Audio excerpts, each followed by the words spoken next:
எனது வெற்றிக்கு காரணம் நான் மேதை என்பதல்ல, நான் தொடர்ந்து முயற்சிப்பதுதான் என்று கூறுகிறார் சர் ஐசக் நியூட்டன். செந்தமிழ் வணக்கம் கூறி இனி தொடரும் அங்கமாக இடம்பெறவிருப்பது திருமதி பாக்கியம் காத்துட்டே இருக்காங்க உங்களுக்காக நலவியல் குறிப்பு.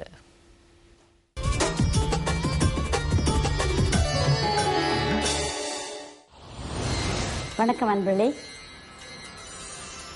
இப்போ சித்த வைத்தியத்தை பற்றி நம்ம பேசணும்னு சொன்னால் ஆரோக்கியம் தான் அதுக்கு முதல் நாடி.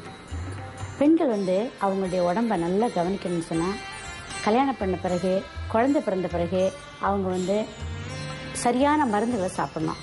சில பெண்கள் ஏதோ கர்ப்பம் தரிச்சிடுறாங்க, குழந்தைய பெற்றுடுறாங்க, அப்புறம் குழந்தைகளுக்கு அவங்க பால் ஊட்டும்போது ரொம்ப கஷ்டத்தை எதிர்பார்க்குறாங்க. அவங்கெல்லாம் மருந்துகள் சாப்பிட்டா தான் நல்லா இருப்பாங்க. ஏனெண்டா இப்போ ஒல்லியானவங்களுக்கும் குழந்தை பிறக்குது, பெரிய தடியா உள்ளவங்களுக்கும் குழந்தை பிறக்குது. ஆனால் எல்லாருமே சத்து உள்ள பிள்ளைகளை பிறக்கிறாங்க என்று சொல்ல முடியாது.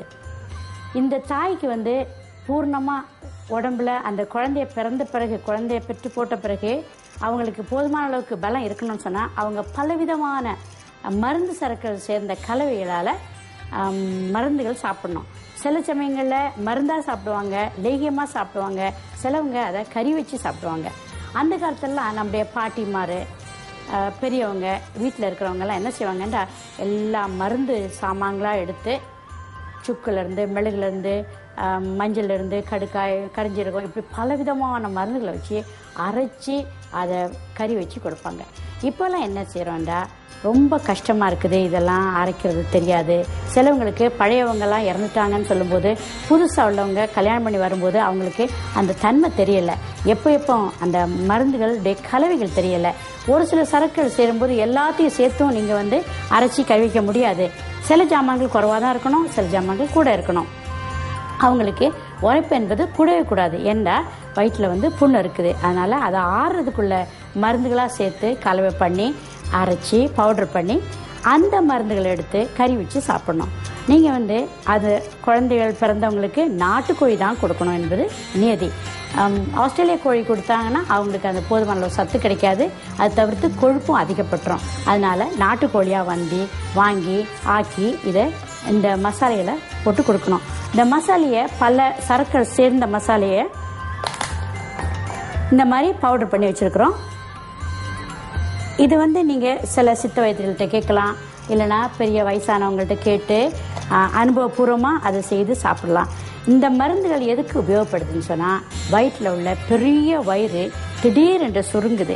அந்த சுருக்கங்கள் இருக்கும்போது அந்த கெட்ட அழுக்குகளை வெளியாக்குறதுக்கு இது நல்லது. இதை தவிர்த்து சில சமயங்களில் மசில்ஸ் இறுகி பிடிச்சிக்கொள்ளும், இடுப்புலாம் வலி கொடுக்கும், நரம்புகள் இழுக்கும். இதெல்லாம் செய்யாதபடிக்கு இடுப்புக்கு பலத்தை கொடுக்கறது, உடம்புக்கு ஒரு மெருகேற்றம். ஏன்னா உள்ளுக்கு சேர்ற மருந்துகள்லாம் வெளித்தோலுக்கும் உள்ள மருந்துகள், அதனால் ஒரு வெளிச்சத்தை கொடுக்கும். ஒரு 16 நாள் இதை தொடர்ச்சியாக சாப்பிட்டீங்கனாலே உங்களுக்கு எழும்பி நடந்து வீட்டு மோப்பன்ற அளவுக்கு உள்ள பலத்தை கொடுக்கக்கூடியது இந்த மசாலா சரக்குகளை சாதாரணமாக நினைக்கக்கூடாது நீங்கள்.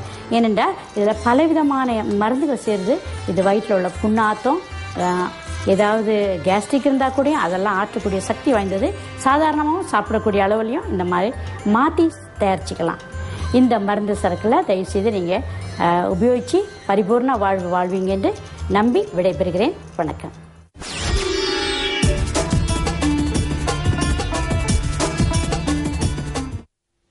சரி ரசிகர்களே, இன்றைய விடுதிகள் நிகழ்ச்சி ஒரு நிறைவுக்கு வந்துவிட்டது. திங்கட்கிழமை முதல் ஒரு புதிய தோற்றத்தில், புதிய பரிணாமத்தில் நாம விடுதிகள் நிகழ்ச்சியை பார்க்க போறோம். அதை காண தவறாதீர்கள். எல்லாரும் நிச்சயமா ரொம்ப ஆவலா காத்துக்கிட்டு இருப்பீங்க. சரி, அந்த தகவலோடு காலை கல்லும் மாலை புல்லும் ஆளை வெல்லும் அப்படின்னு நம்ம சித்தர்கள் சொல்லியிருக்காங்க. அதாவது சூரிய உதயத்துக்கு முன்பு கல் தரையில நடக்கணும், சூரிய உதயத்துக்கு பிறகு மறைந்த பிறகு புல் தரையிலும் நடந்தா உடல் எப்பொழுதுமே ஆரோக்கியமாக இருக்கும் என்று சித்தர்கள் சொல்லியிருக்காங்க. ஆக அந்த அரிய தகவல் தகவலோடு இத்துடன் இன்று அன்புடன் விடைபெற்றுக் கொள்வது நான் ஜெயசுதா ஸ்ரீரங்கன். நான் சோதிராஜன் பரஞ்சோதி. மீண்டும் இணைவோம். நன்றி, வணக்கம்.